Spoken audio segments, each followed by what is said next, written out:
Daily Words of God. The requirement made of you today to work together in harmony is similar to the service Jehovah required of the Israelites. Otherwise, just stop doing service.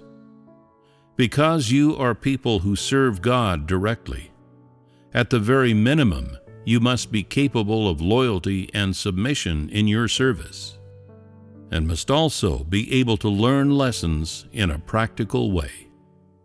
For those of you working in the church especially, would any of the brothers and sisters below you dare to deal with you?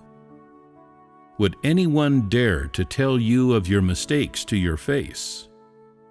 You stand high above everyone else. You do reign as kings. You do not even study or enter into these sorts of practical lessons, yet you still talk of serving God.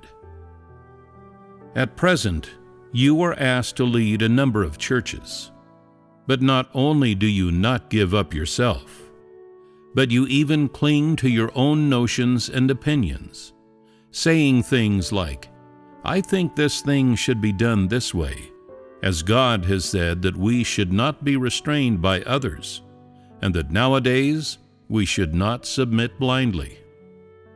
Therefore, each of you holds to your own opinion, and no one obeys each other. Though you clearly know that your service is at an impasse, you still say, "As I see it, my way is not far off the mark." In any case, we each have a side. You talk of yours, and I will talk of mine. You fellowship about your visions, and I will speak of my entry. You never take responsibility for the many things that should be dealt with, or you simply make do, each of you venting your own opinions and prudently protecting your own status, reputation, and face.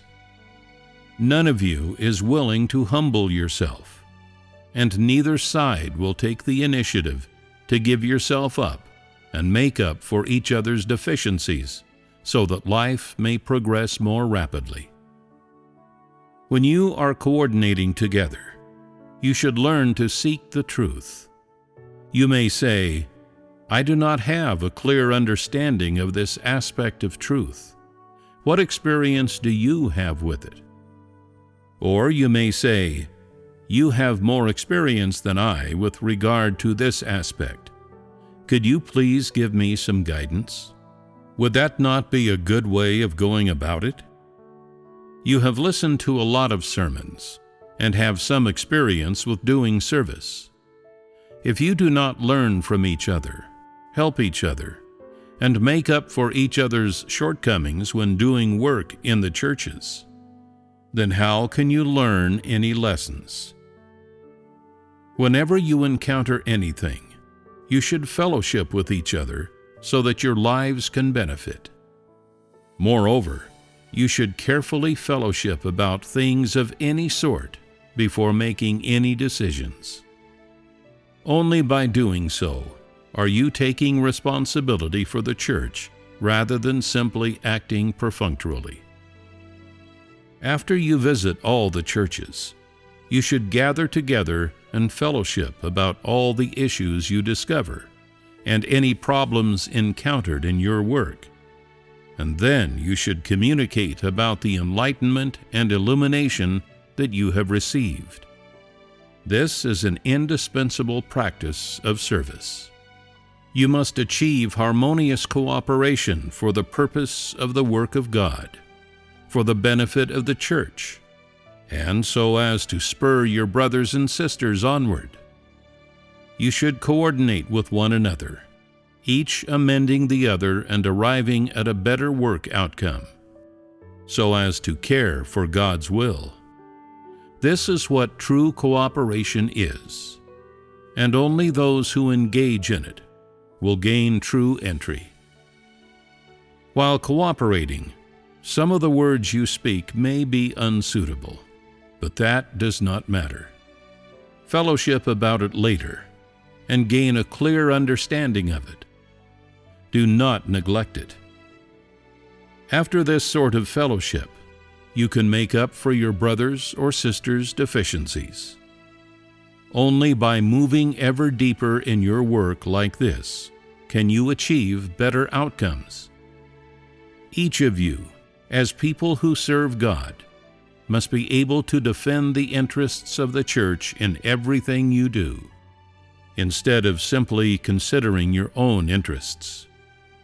It is unacceptable to act alone, always undermining each other.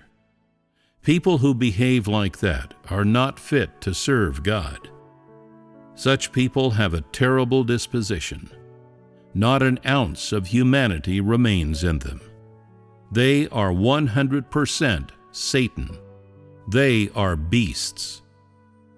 Even now, such things still occur among you. You even go so far as to attack one another during fellowship, intentionally seeking pretexts and becoming all red in the face while arguing over some trivial matter. Neither person willing to put himself aside, each person concealing his inner thoughts from the other, watching the other party intently and always being on guard. Does this sort of disposition befit service to God? Can such work as yours supply your brothers and sisters with anything? Not only are you unable to guide people onto a correct life course, but you actually inject your own corrupt dispositions into your brothers and sisters. Are you not hurting others? Your conscience is horrible, and it is rotten to the core. You do not enter reality, nor do you put the truth into practice. In addition, you shamelessly expose your devilish nature to others. You simply know no shame. These brothers and sisters have been entrusted to you, yet you are taking them to hell.